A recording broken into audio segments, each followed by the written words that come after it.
So yo, what's up mga lods? Ngayong araw ay nabuo ang aming family dahil day off ko, day off ng aming asawa.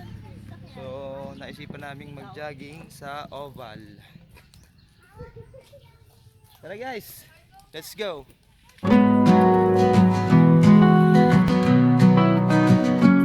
Kalahating oras na aming paglalakad, nandito na kami sa Oval.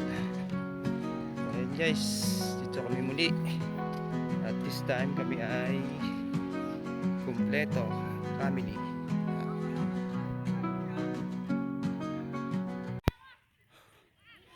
Okay. So naka 2 rounds na kami.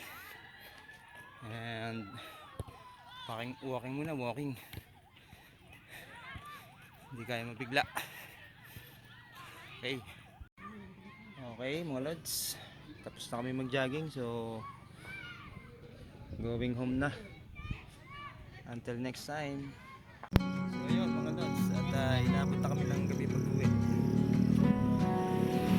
Worth it naman dahil pawisan tayo at sa same time batak-batak yung ating mga